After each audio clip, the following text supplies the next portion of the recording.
Құрметті көрермен, қазіргі таңда мынау номер 23 Жұмабек Тәшенов атындағы мектептің қарсы алдында жолдың үстіне салынып жатқанына құрылысқа көпшілік түсінбестік тудыруда. Осыған байланысты біз қазір Түркістан қаласы әкімдігінің жолаушылар көлігі және автомобиль жолдары бөлімінің басшысын шақырып отырмыз, Арман Оспанов мырзаны. Арман, мынау осы құрылысқа байланысты бір кішкене түсініктеме беріп кетсек. Рахмет.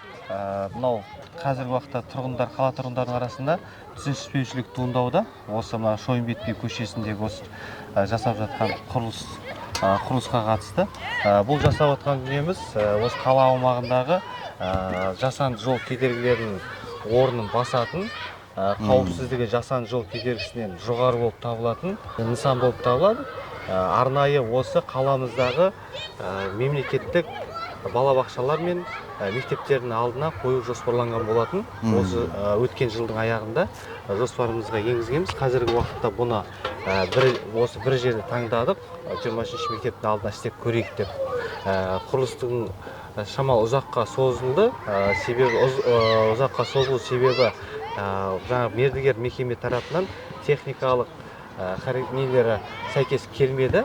Бірінші жасағанда шамалы биік қылып жасады, соның барлығын мердігердің өз есебінен қайтадан бұздырып, мінекей қазір үшінші рет қайтадан жасап жатыр. Тұрғындарға келтірілген қолайсыздықтар үшін кешірім сұраймыз, бірақ бұл жасалып жатқан дүниенің бәрі осы қала тұрғындарымыздың, осы қаламыздың қонақтарына және де осы мектепке келетін бірінші кезекте балалардың қауіпсіздігін қамтамасыз ету мақсатында жасалып жатқан дүние. Бұл жерде жобаға қанша қаржы? Жобаға жалпы 600 мың теңге жобасында қаржы қаралған.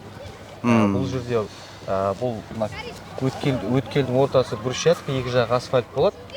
Сонымен қатар мына жақтан келе жатқан жақта, қарсы беттен екі жақтан арнайы немен столбымен жол белгісі қойылады, биіктен көріну мақсатында. Сонымен қатар сол жол белгінің астына түнгі уақытта жарық шам түсіп тұратын болады. Көру қабілеттілігін арттыру мақсатында осы кедергінің. Сонымен қатар бұл жобамыз бюджетке де тиімді болып саналады, себебі жасанды жол кедергісі жылда қойылатын. Көліктердің легі өте көп болуына және де ауыр салмақты жаңа көліктердің көптеп жүруіне байланысты жылда ауыстыруға тура келеді. Ал бұл жасанды жол кедергісін жаңағы ешқандай да жыл сайын ауыстыру қажеттілігі жоқ.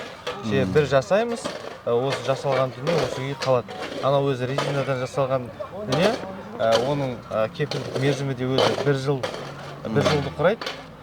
Бюджеттік жағынан да тиімді болып келеді.